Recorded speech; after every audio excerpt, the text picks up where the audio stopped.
Since starting my cooking journey on the channel years ago, there are some things that we don't generally buy from the store anymore. Not because I'm trying to be fancy, it's just when you make them homemade, they just taste so much better. So these 6 things today, they're fresher, they're tastier, sometimes they're cheaper, way more convenient, super customizable, and maybe you'll find this useful.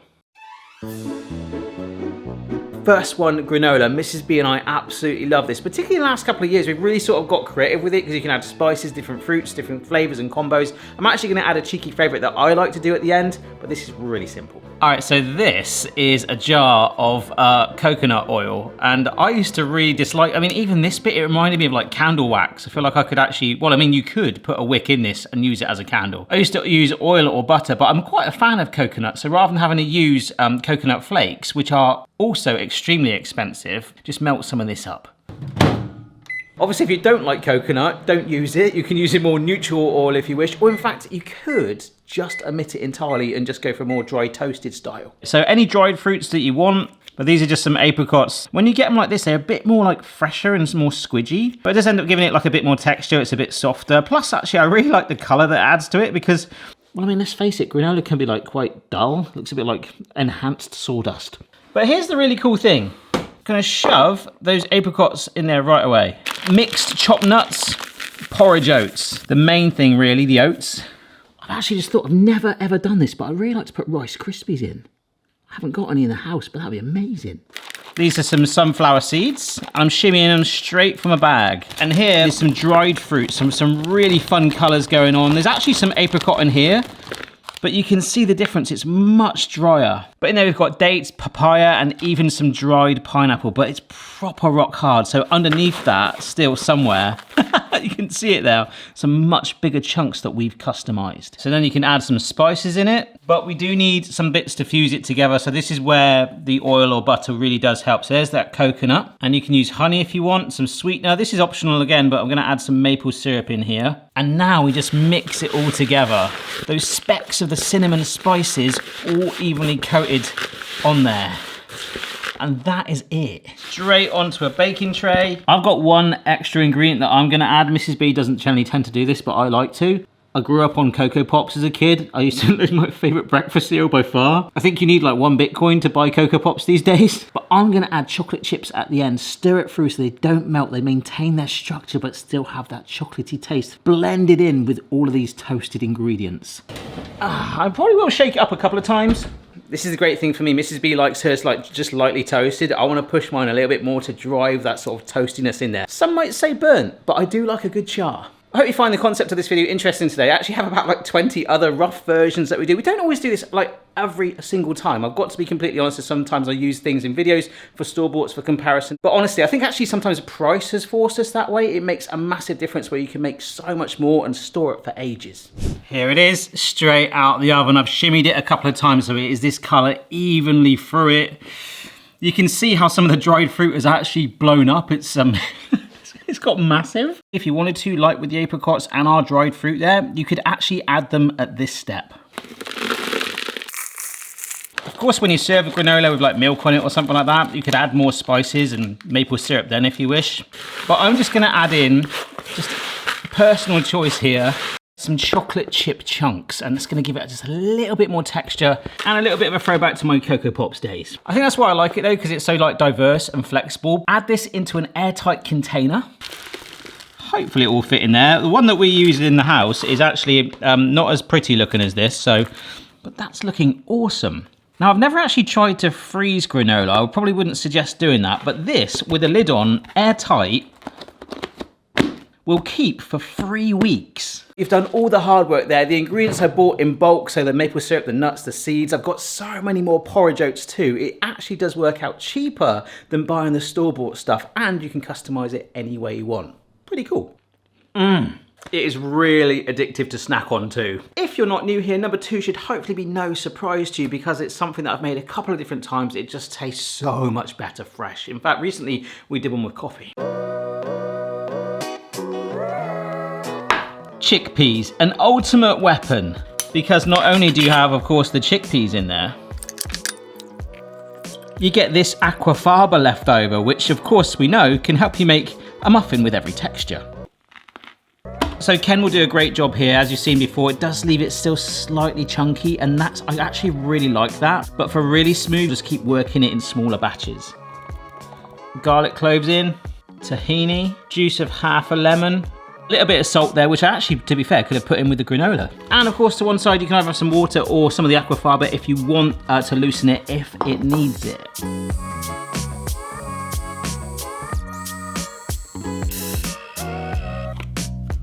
That is a very basic homemade hummus using about 3/4 of the tin of chickpeas, and the amount that we get... Oh my gosh, I didn't capture that. I just knocked my bowl off the sides. Nessa, you've now turned into Unsa. Oh no. I just broke my bowl, folks. But it's like the taste difference with it as well, that sort of freshness as well as the price. Like we might sit and watch TV and just grab some hummus and crackers and it's just like you can whiz it up. But of course, it stores really well. Airtight container again.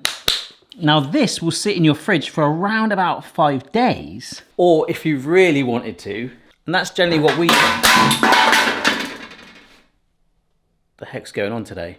This can actually go in your freezer for 3 months in that container. Let it thaw out and come to room temperature, and you might actually need to blend it a little bit again. So from smashing my fridge and Nessa, despite all that madness, I really hope you found that quite useful, but you can really drive in flavors like roasting it, just adds, you can do like a Brussels sprout hummus. I did that once for Christmas like 3 years ago, had little bits of bacon in it, loads of maple syrup. To be fair, most of the family didn't really want it because they were so confused by it, but it was really, really nice. So play around with it. Hopefully they find that one useful.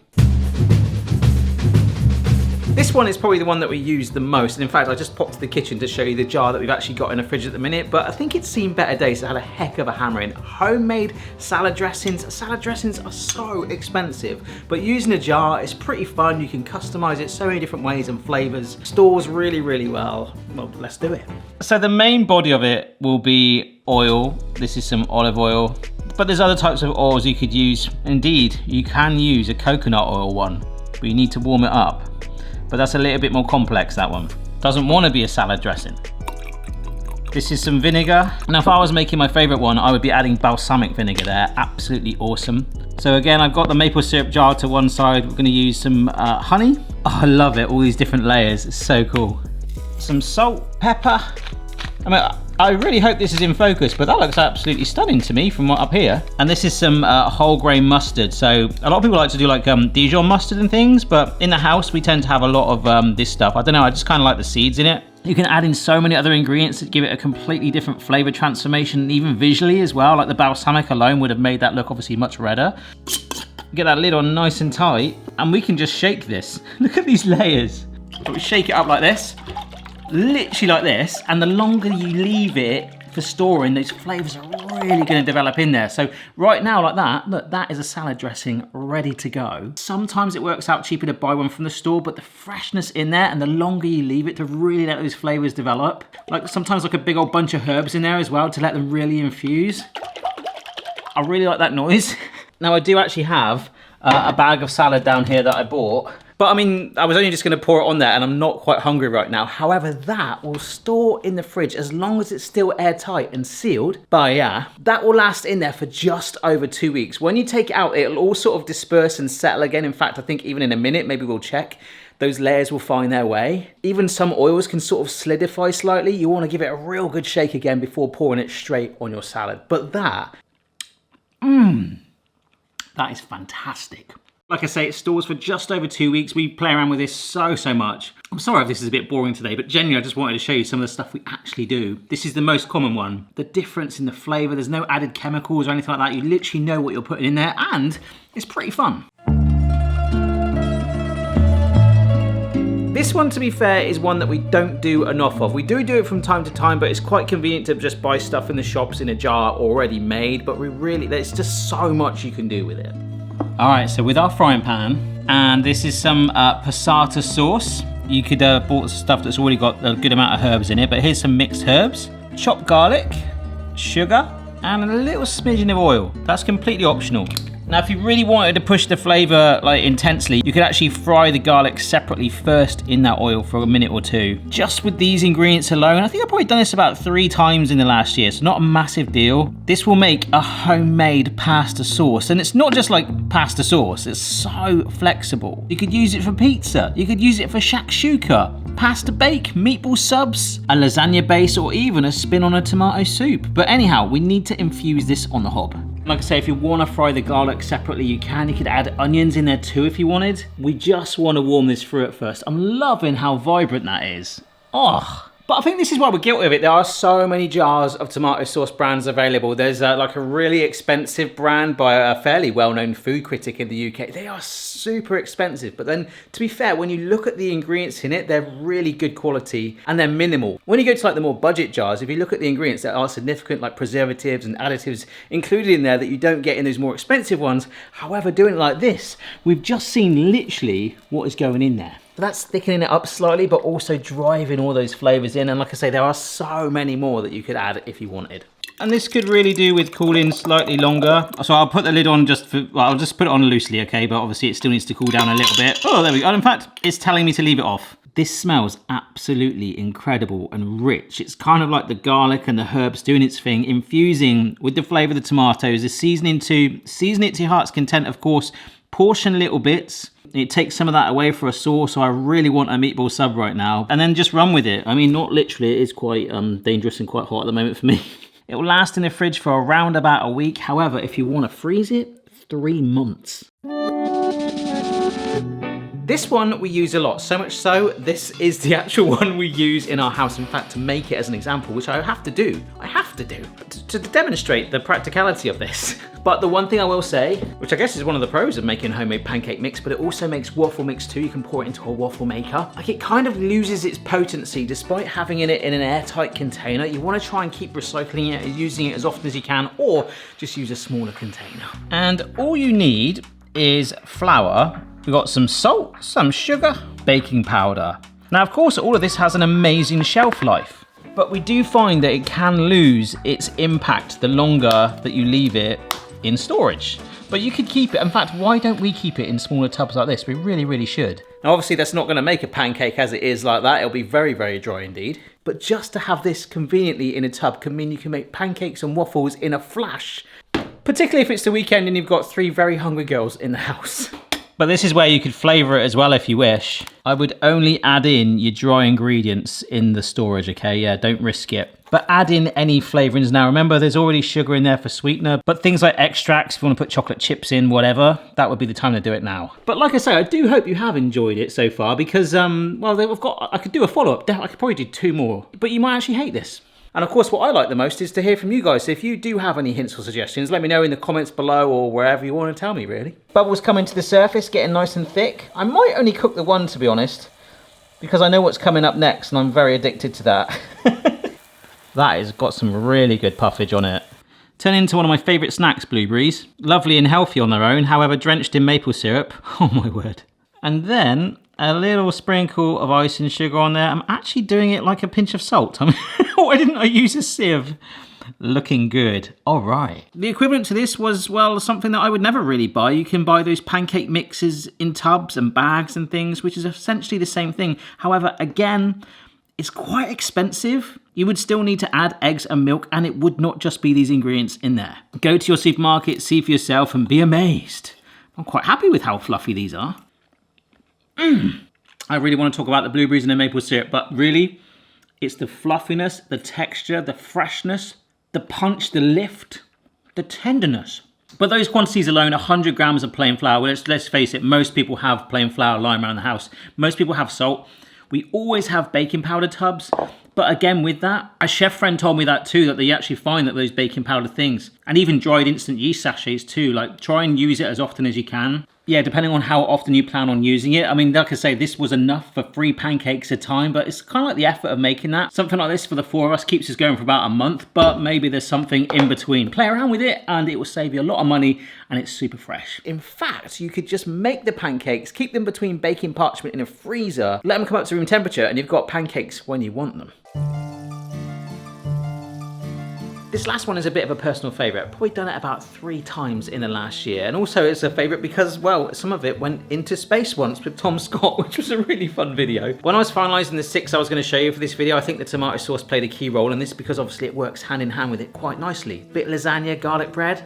Oh, it's kind of like those ready-made sandwiches you can get, you know, like when you go in a supermarket or a garage, you're like, yeah, I'll just grab one of those, I don't know, like cheese and ham. You open it and like the tiniest sliver of ham. I think the pound shop ones, Stuart used to tell me, they used to sometimes push the ingredients to the front. But it's like that with store-bought garlic bread, and it's so quick to make it yourself, and you can ram it with that garlic flavour. Plus, you can customise it too. So here is some butter, and at this point, you can flavour it any way you want. You can shove in garlic though, the main thing, fresh garlic. You don't have to do this, but salt, pepper.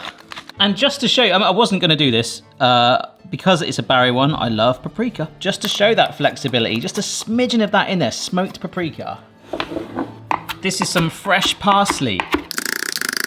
Shove that all in there. Let that creamed butter hug it.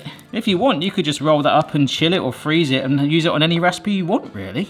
So this is one of those baguettes you can get in some supermarkets where you bake it at home. It's sort of like part baked, but then you give it that fresh crustness. Crustness, what a word. But what you want to do is slice down about 4/5 of the way so it still stays connected. And then we can take our butter and don't be afraid to like smear it on the top there a little bit. You just need to sort of force the opening a little bit. It is so much fresher. You can load it up as much as you like. It smells amazing, and I don't know what it is for me. We'd sometimes pick up a garlic bread and be like, oh, that's really nice, but I can't actually see any of the garlic. They've not loaded it up. But I'm not actually gonna bake this. This is what you can do when you're at this step. Get some foil.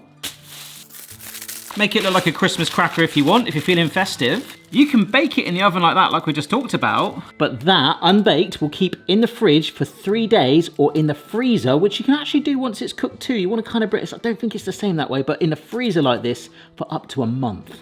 If you're anything like this, the freezer guidelines I'm giving you right now are kind of like guidelines. When I say a month, it could end up being a year. I hope some of you can relate to that.